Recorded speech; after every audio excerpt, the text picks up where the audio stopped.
Thank you, Mr. Chairman, and thank you for your initiatives that we have before us this morning.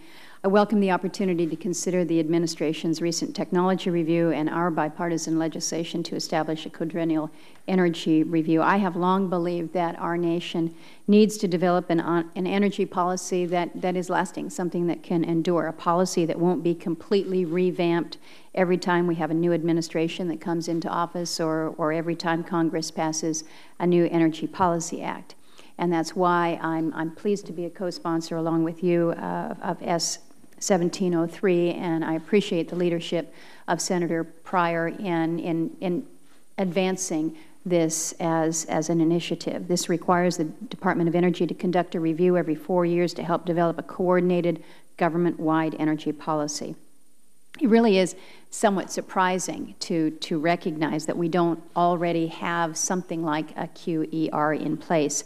Energy is critical to almost everything that we do, and the Federal Government has implemented a wide variety of subsidies, regulations, and mandates within the energy area. But despite that, there really is no regular high-level assessment of whether or not our policies are effective and whether they can be consolidated, improved, or even repealed. Given the challenges that I think that we face today, it seems more appropriate than ever that we require something like the QER. Of course, I recognize that conducting an interagency study and actually putting together a long-term policy in place are two very different challenges.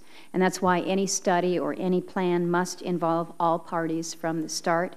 If there's not buy-in across the political aisle, from Capitol Hill to the White House, from industry and NGOs alike, there's little chance that the review will help generate a long-term strategy that can survive the administrations and new Congresses. I've also long advocated that the government should not pick winners and losers when it comes to new technologies.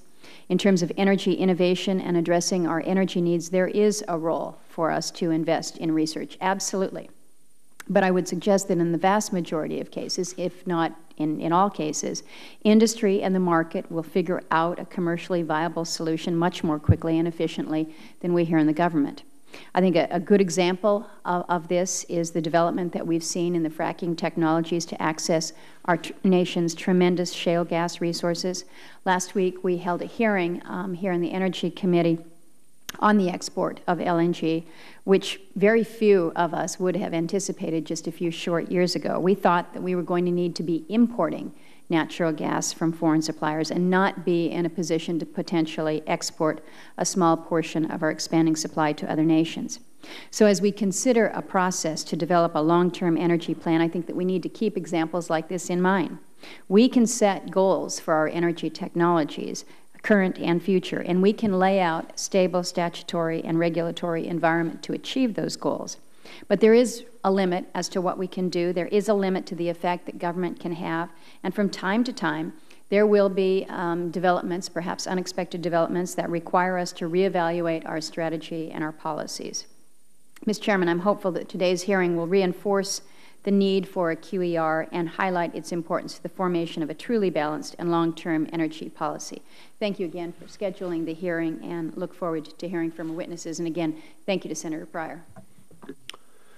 Well, thank